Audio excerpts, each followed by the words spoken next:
Hello guys, so para sa video na to, titingnan natin ang UTAS UT9M Mini by UTAS Defense.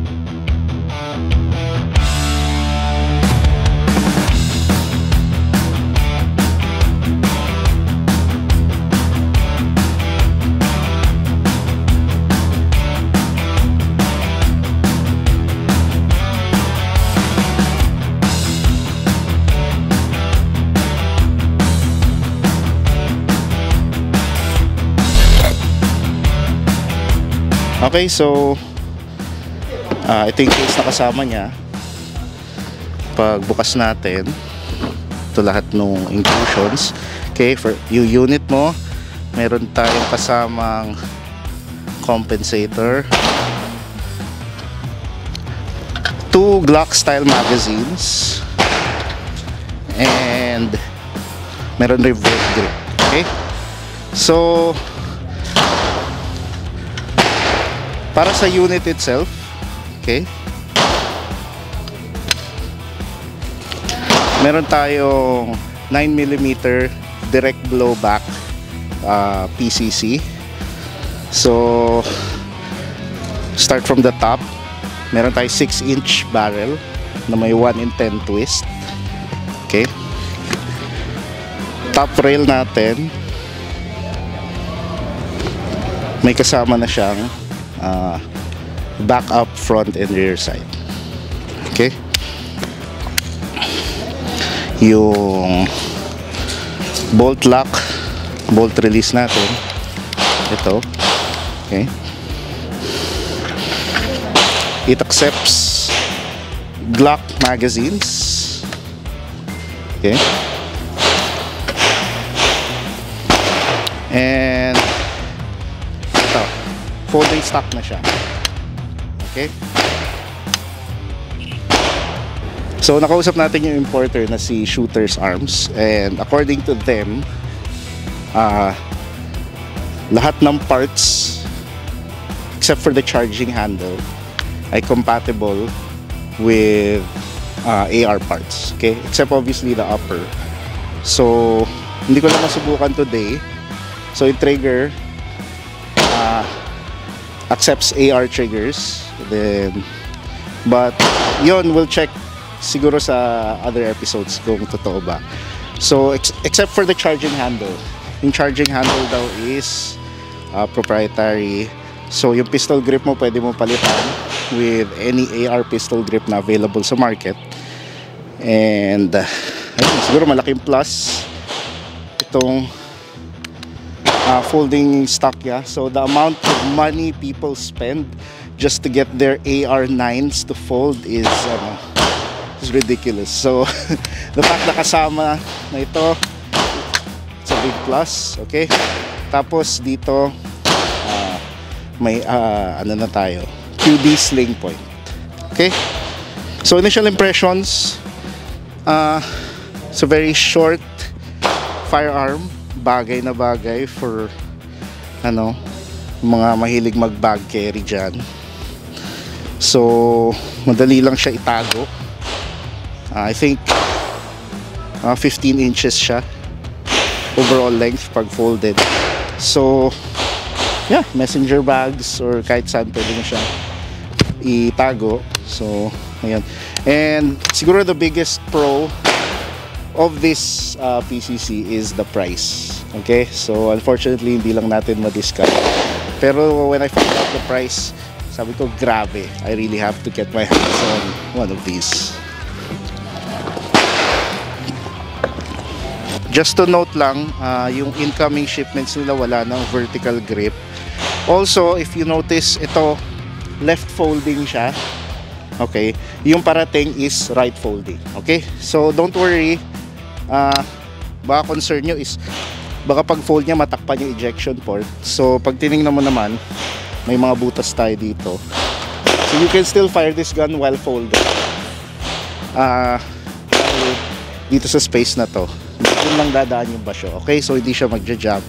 So yun lang, no vertical grip and right folding na yung mga parating.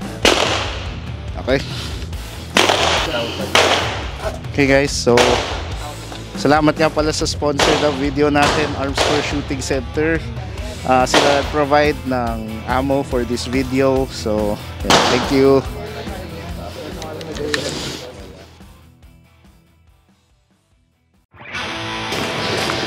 Yeah, kabit ko lang tong optic na to, hindi pa naka zero. Pero test lang muna natin yung ano, kung nagja-jump, ano natin.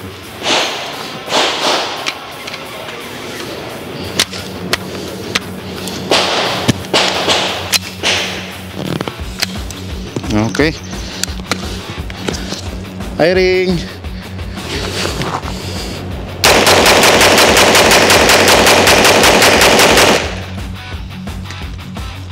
Okay, so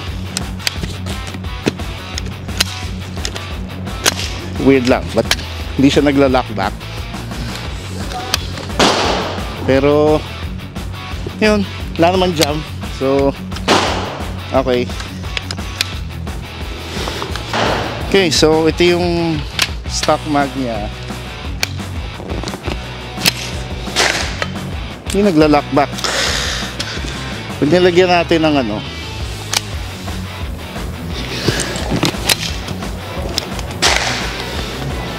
lock back. Okay, so dun sa stock mag, check nga natin ito isa, baka fluke eh.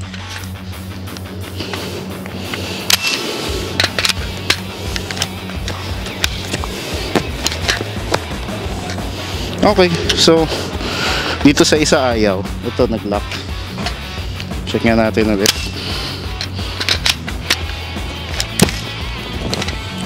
Yun. Okay. Magazine issue, not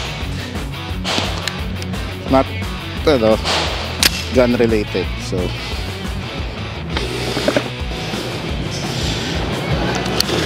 headshot natin.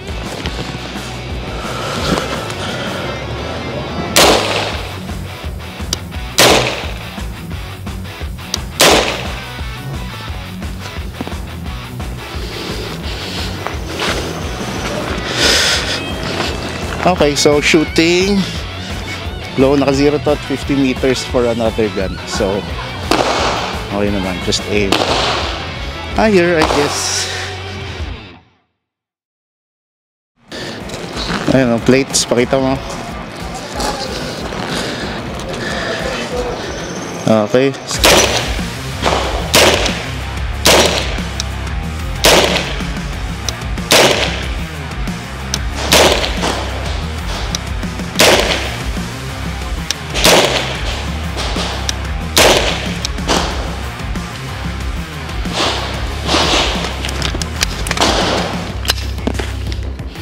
Ano ba yun? 20 meters ba yan? Parang daya nung pangatlong plate So ito yung size ng plate sa babarilin natin, 20 meters. Eagle yung pangatlo. Wait lang, ano ba yan? Napay isang tangkol. Try natin.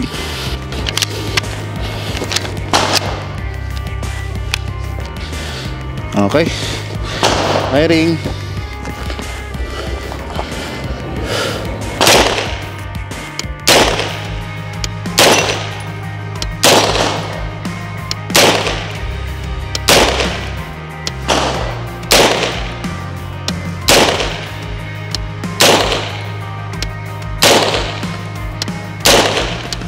Okay. So, sabi na maraming re-engage sa sa maliit na plate, pero ay naman. So, ayun. Tinamaan niya na yung maliit Okay, tara.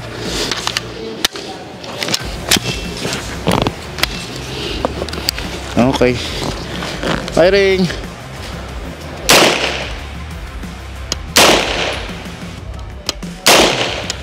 Wow! Lika nga. Sorry, di pala, mali pala. Bumaba isa. Tara, isa pa, tapusin natin to.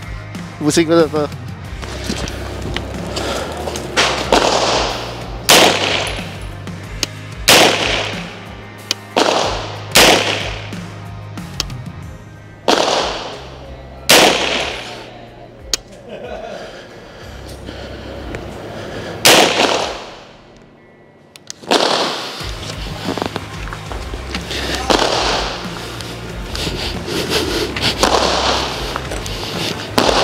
Di pa ako happy. Ito yung first 2 shots ko. Ulitin natin. Yung hold ko dapat dito.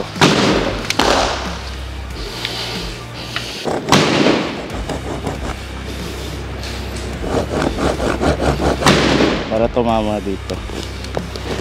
5 shots ulit. Go.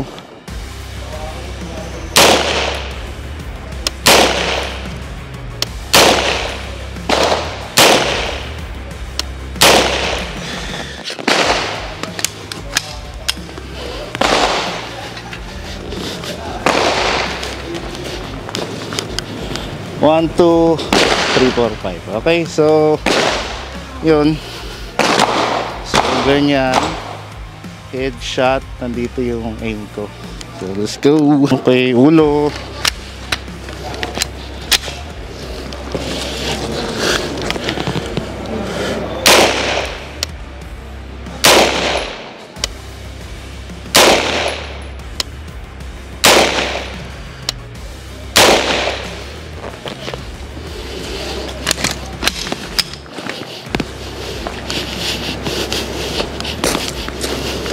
Bert, 1 hole ba to?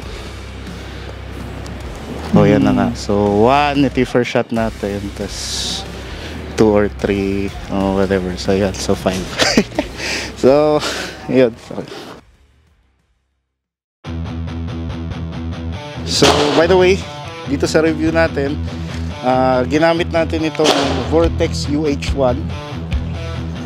Okay. So, it's a holographic sight. Do check it out. Maganda rin yung aesthetics wise, napakaganda rin niya. Also,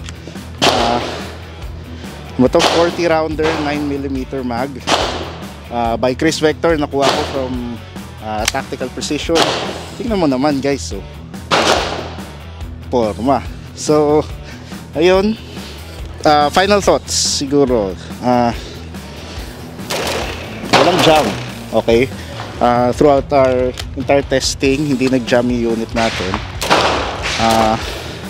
Siguro, yung folding stock niya non-adjustable. So if it works for you, it works for you. If it doesn't, sa akin okay naman. Okay? So, it's going to be an issue if kailangan mo ng adjustable or mas mahabang stock. For its price,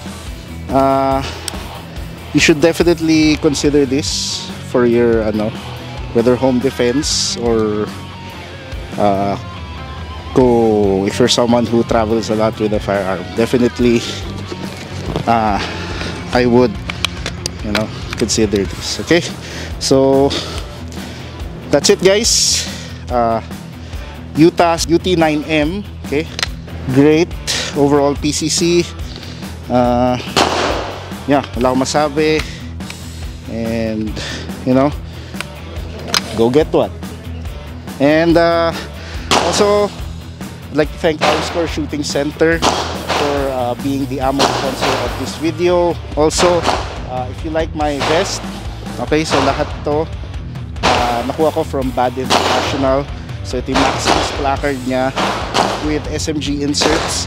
So yun, kasha yung mga 30 rounders natin. Kasyang-kasya dito. Okay?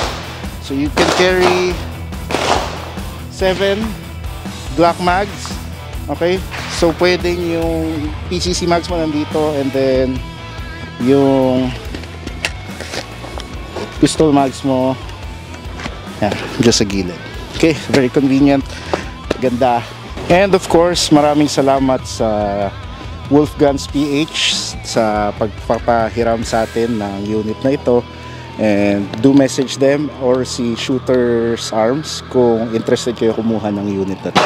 Okay, so if you want to support the channel pala guys, don't forget to like, share, and follow. And also check our Shopee store. May mga merch tayo available, mga survival items, medical supplies. So we'll post the link down in the description. Meron ako, I sell these civilian patches. So if interested lang kayo, do check my Shopee store out. So that's it guys, that's the UTAS UTS-9M review. I hope you liked it, and I'll see you in the next one.